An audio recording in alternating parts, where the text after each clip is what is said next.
ताज्या घडामोडी पाहिजेत तर मग आजच C24 तास या आपल्या YouTube चॅनलला लाईक करा, शेअर करा, सबस्क्राइब करा आणि बेल आयकॉनवरती क्लिक करायला अजिबात विसरू नका।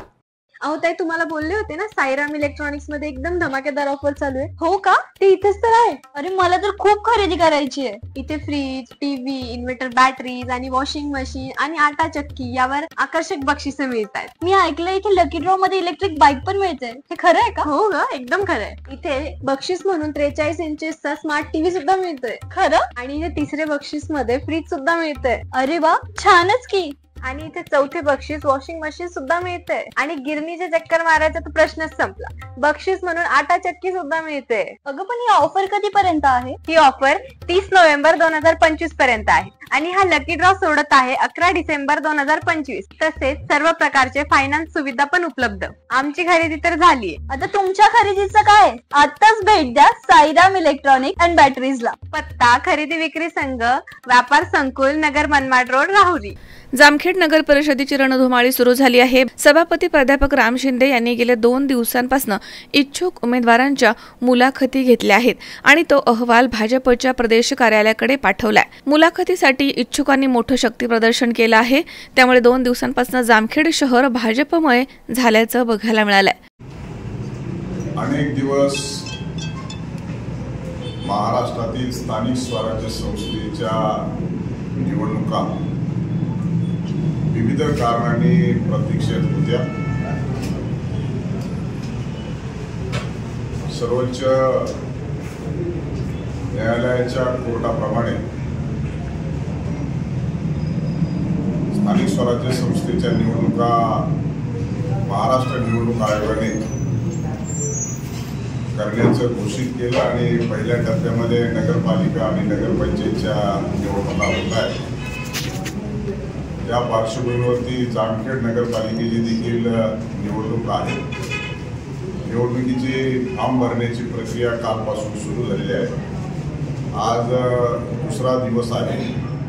पूर्वी ग्रामपंचायतची नगरपालिका केल्याच्या नंतर 17 नगरसेवक होते, 21 नगरसेवक होते आणि 21 नगरसेवक हे प्रत्येक वार्डातून एक निवडून यायचा आणि त्यांच्यामधून नगराध्यक्ष आणि उपनगराध्यक्षाची निवड होत होती।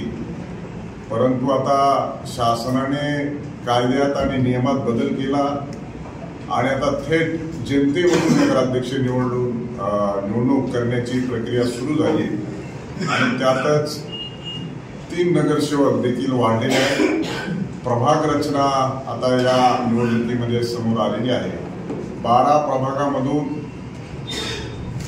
24 नगरसेवक हे निवडून येणार आहे, तर थेट जनतेतून नगराध्यक्ष निवडणूक लढवणार आहे। भारतीय जनता पार्टीच्या वतीनं सर्व पदाधिकारी आणि नेते यामध्ये कालपासून सहभागी झालेले आहेत। इच्छुक उमेदवाराच्या मुलाखती घेण्यात आलेल्या आहेत, शक्ती प्रदर्शन करण्यात आलेलं आहे।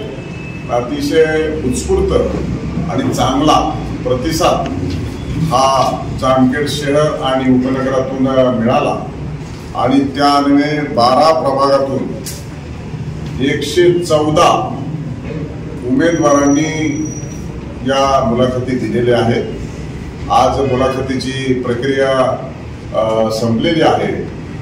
विशेष सांगायचं म्हणजे जे प्रभाग 4 मधून प्रभाग 5 मधून अनुसूचित जमाती या जागेवर देखील 5 उमेदवारांनी भारतीय जनता पार्टीकडे मुलाखती दिलेल्या आहेत। याचं सांगायचं तात्पर्य म्हणजे प्रत्येक जाग्यावरती जवळपास 6 उमेदवार, हे 5 ते 6 उमेदवार प्रत्येक प्रभागातून आणि प्रत्येक नगरसेवक पदासाठी भारतीय जनता पार्टीकडे इच्छुक असल्याची नोंद करण्यात आलेली आहे। आणि हे सर्व करत असताना गेल्या काही दिवसामध्ये जो काही जामखेड शहरामध्ये नगरपालिकेच्या क्षेत्रात विकासाची कामं मोठ्या प्रमाणात केली, त्यामुळं या मुलाखतीच्या दरम्यान अनेक जणांच्या मुलाखती घेत असताना जनता ही अतिशय समाधानी आहे आणि त्यामुळं भविष्यात देखील आम्ही जो काही वचननामा या निवडणुकीच्या माध्यमातून जाहीर करणार आहोत, जे निवडणुकीत वचन देणार आहोत, ते वचन पूर्ण करण्याची क्षमता आणि वचन पूर्ण करण्याची कार्यवाही ही फक्त भारतीय जनता पार्टी करू शकते। राज्यात आणि देशात सत्तेत असलेली भारतीय जनता पार्टी आणि आम्ही या अगोदर केलेली कामं त्या बळावरती निश्चित स्वरूपामध्ये या नगरपालिका क्षेत्रातील जनता ही नागरिक भारतीय जनता पार्टीला आपलं बहुमत आणि पवित्र मत देऊन सेवा करण्याची संधी देतील। आणि म्हणून हे जे काही वचननामा आहे आपण पाहिलं असेल की आपल्या नगर ते जामखेड ते श्रीगोंदा नावरा फाटा रस्ता असेल, त्याचबरोबर आता शहरातून जाणारा 135 कोटीचा रस्ता असेल, हा केंद्र सरकारच्या माध्यमातून हा आपण आणला आणि त्याच्या पूर्णत्वाकडे देखील घेऊन गेलो। त्याचबरोबर जामखेड शहराला पूर्ण दाबाने स्वच्छ आणि 24 तास पाणी मिळण्याच्या दृष्टिकोनातून उजनीवरून पाणी पुरवठा योजना प्रस्तावित केली। त्याला एकनाथजी शिंदे साहेब मुख्यमंत्री असताना, देवेंद्रजी फडणवीस साहेब उपमुख्यमंत्री असताना त्याला आपण मान्यता मिळवली आणि प्रत्यक्षात कामाला सुरुवात देखील केली। ड्रेनेजचं काम देखील त्याच्यामध्ये प्रस्तावित आहे। हे काम पूर्ण होताच एक मोठा प्रोजेक्ट रस्ते वाडी वस्तीवरती आणि संपूर्ण शहरामध्ये करण्याच्या दृष्टिकोनातून कॉन्क्रीट रस्त्याचं देखील आपण प्रावधान करणार आहोत। तो देखील प्रोजेक्ट राज्य शासनाच्या आणि केंद्र सरकारच्या माध्यमातून परिपूर्ण करणार आहोत। त्याचबरोबर टीपी प्लॅनमध्ये मोठ्या प्रमाणामध्ये घोटाळा झाला होता। मोठ्या प्रमाणामध्ये 650 पेक्षा जास्त तक्रारी लोकांनी सादर केल्या होत्या, परंतु ते डोळेझाक करत त्या तक्रारींची बेदखल करत कारवाई केली नव्हती। परंतु महायुतीचं सरकार येताच त्या डेव्हलपमेंट प्लॅन कृती संघर्ष समितीच्या माध्यमातून ज्या तक्रारी माझ्यापर्यंत आल्या आणि मी त्या माननीय नगरविकास मंत्र्यांच्या समोर आणि नगर विकास सचिवांच्या समोर मांडल्या, त्याला तात्काळ स्टे घेतला आणि त्यानंतर पुन्हा एकदा डेव्हलपमेंट प्लॅन करायचं देखील ठरवलं। गेल्या 25-30 वर्षापूर्वी जो रिंग रोड होता तो बिलकुल एकदम जवळून होता आणि त्या रिंग रोडवरती सगळे घरं आणि वास्तू उभ्या होत्या। अशा परिस्थितीमध्ये तोच रिंग रोड अस्तित्वात येणं डेव्हलपमेंट प्लॅनमध्ये ते ना जनतेच्या ना ट्रान्सपोर्टच्या दृष्टिकोनातून सोयीस्कर नव्हतं आणि म्हणून अद्यावत डेव्हलपमेंट प्लॅन देखील आणलेला आहे। आणि म्हणून येणाऱ्या कालखंडामध्ये रिंग रोड देखील आपल्याला आणावं लागेल, पाणी पुरवठ्याची चांगली व्यवस्था करावी लागेल, त्याच्याच बरोबर सांडपाण्याची चांगली व्यवस्था करण्याच्या दृष्टिकोनातून देखील आपल्याला नियोजन करावं लागेल। चांगल्या पद्धतीने आम्ही चांगल्या शहरामध्ये राहतो हा अजेंडा घेऊन या निवडणुकीमध्ये सामोरं जाण्याचं भारतीय जनता पार्टीने ठरवलेलं आहे आणि त्या दृष्टिकोनातून इतर कोणत्याही पक्षापेक्षा भारतीय जनता पार्टीने आघाडी ही घेतलेली आहे। भविष्यात आज देखील राज्यामध्ये सर्व अहवाल आमचा गेलेला आहे। सर्वेचे रिपोर्ट पाहता आणि स्थानिक लोकांची चर्चा केल्याच्या नंतर त्या रिपोर्ट आणि सर्वेच्या नुसार लवकरच उमेदवाराची देखील अंतिम निवड केली जाईल आणि निवडणुकीला सामोरं आम्ही जाणार आहोत।